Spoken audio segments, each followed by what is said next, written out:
Okay, for the rest of this lesson, what I'd like to do is take an example of an ethical dilemma and kind of walk you through a way to analyze it to give you a tool that you can use in this class, in future classes, and hopefully in your future career when faced with a dilemma.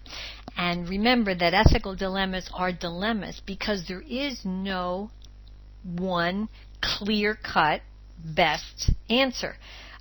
If there was one clear-cut best answer, it wouldn't be a dilemma. Okay, so let's consider this situation. You are an IT manager, and Jacob is the vice president of sales in the same company, and he is an important ally of you and your department. He's gone to bat for you in the past regarding important IT projects. So, he's somebody that's been on your side when you've been trying to get an important IT project approved. He's also helped advocate for the use of the latest software packages within his sales organization. And that's important because IT employees always like to be able to have access to the most recent or latest software packages so that their skills can be current. Jacob has played a major role in your personal success. He's been on your side. He's supported you, and so your success in the company has been supported by him. Unfortunately, you've just learned that Jacob and his support staff are using unlicensed software. In this particular case, the Lotus software suite, and they've got this loaded and they're using it on their desktops. Now, in the past, you've had conversations about the risks that the company runs when it uses unlicensed software. But at this point, nothing has happened. You've just discovered that, in fact, they're using it. So, what would you do? The first thing you should do is review all the facts. So, you're the IT manager. Jacob is the vice president of sales. And Jacob has been a big factor in your personal success. Jacob has advocated for state-of-the-art software in sales, and that's good for IT employees. You've had conversations with Jacob in the past that pirated software is a problem and why it's a problem, and you've just discovered that he and his staff are using pirated software nonetheless. The second step in the decision-making process is to figure out who are the various stakeholders in this situation. You're certainly a stakeholder because your behavior, your decision, what you do at this point is going to affect you. Jacob, the vice president of sales, is also a stakeholder because what you do at this point is possibly going to affect him. The employees in IT are stakeholders because your behavior could lead to change in their working conditions. The employees in sales could be stakeholders because what you do now could lead to change in their working conditions.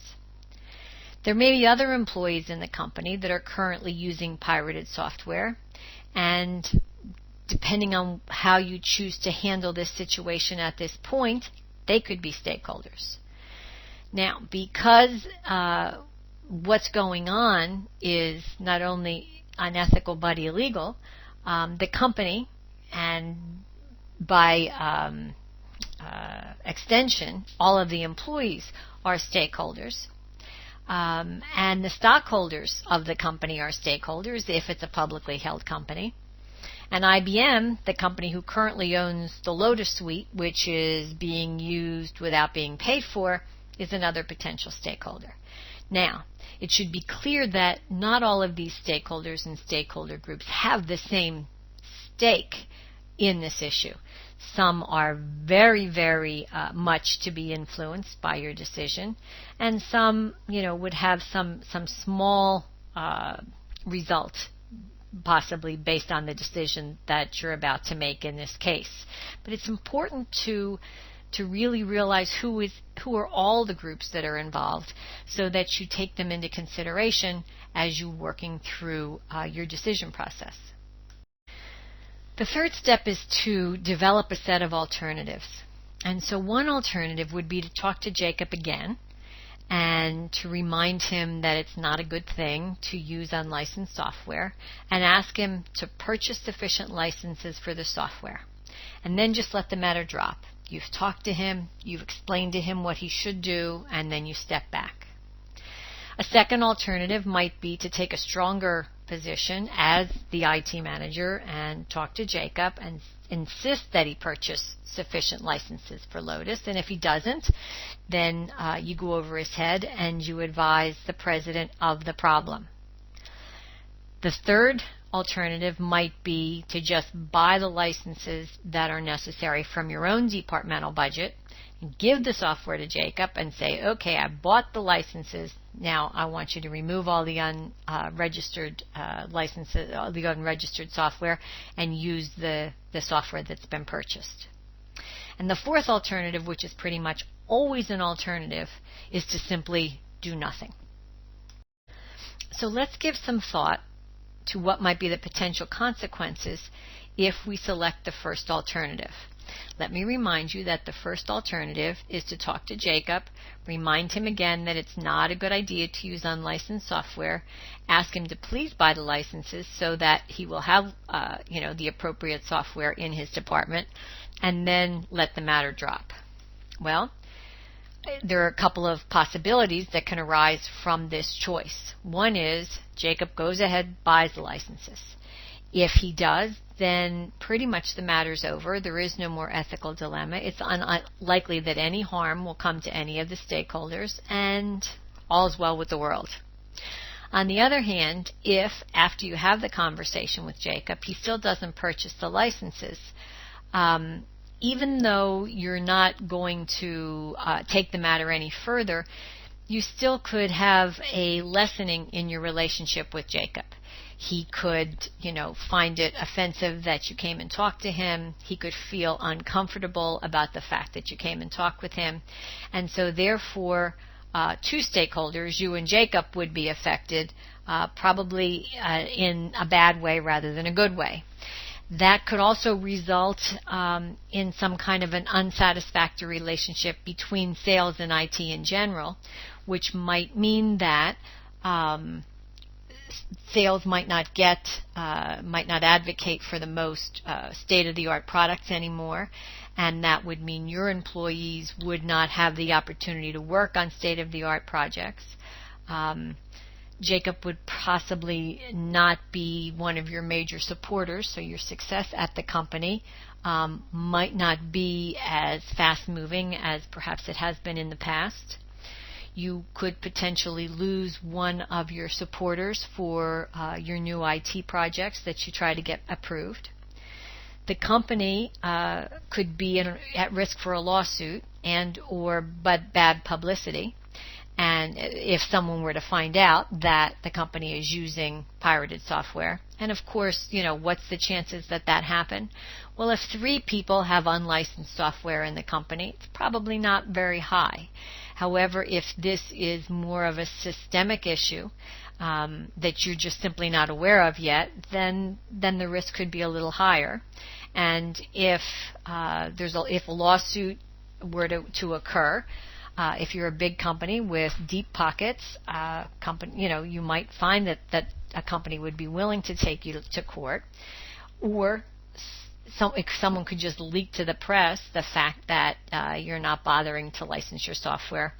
All of these things could be detrimental to the company, and anything that's detrimental to a company is potentially detrimental to its employees, because if a company suffers, chances are there's layoffs or morale goes down. Something will be the result for the employees. And if there is a lawsuit or bad publicity, chances are the stock price can go down, and that, of course, would cause harm to the stockholders. Now, the second alternative, and I will remind you, that is where you tell Jacob he absolutely has to go ahead and purchase the licenses, and if he doesn't, you'll go to the president and make sure that it happens.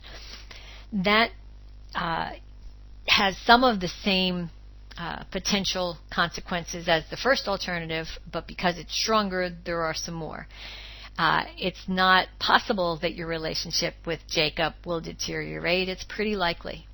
And at this point, you probably don't know what the president's reaction will be if it comes to the fact that you have to go and tell the president. So then your relationship with the president is going to be questionable, as well as Jacob's relationship with the president. So he becomes, another important person in the mix. The same problems would happen here as if Jacob didn't buy the software in the first place. IT could lose their, some of the interesting work with with new software. If the president is upset by finding out about the unlicensed software, he might actually crack down company-wide, might find many other areas using pirated software, and the results of that could affect you as the IT manager. You might find that people who now have to go out and buy licensed versions and therefore have less discretionary budget money might not take too kindly to you because you were the one that kind of blew the whistle. Then another interesting possibility is the president could just do nothing. He could say, I don't care, and then you've got the same potential consequences for the company as you do in the first alternative. In other words, potential lawsuits, potential bad press, etc. Let's consider the potential consequences of the third alternative. Remember that the third alternative is you just take the path of least resistance, you buy the licenses that are necessary for Jacob and his support staff, and you provide the software to Jacob and you say, here it is, it's a gift from IT, use this software. This does presume that the IT budget is large enough to handle that expenditure. Okay. If you choose the third alternative, there is likely to be no harm to any of the stakeholders except perhaps the IT employees, since now the IT budget would be smaller. So it depends on how much money is involved, how much the IT budget is to begin with, and how much it required to purchase the licenses, whether that might affect perhaps how much money would be available for training for the IT people, whether new software could be purchased. That would just be something that you would need to know based on the situation. A potential downside to the third alternative is that if other departments find out that you've done that, then you might actually encourage the other departments to use pirated software and let you know and expect that you will come through with the same deal for them. In other words, that you would purchase software when you find out that pirated software is being used. Now, of course, you're less likely to do this. You're more likely to have done it because Jacob has been an ally and has been part of your success at the company. And so you would do it to avoid unpleasant feelings between you and Jacob, but you would be less likely to do it for any old department and for any other manager. So that could put you in a difficult situation down the line, when it's found out that you might be playing favorites, or put you in a difficult position because you'll end up with no IT budget because you're buying software for everybody else all over the company.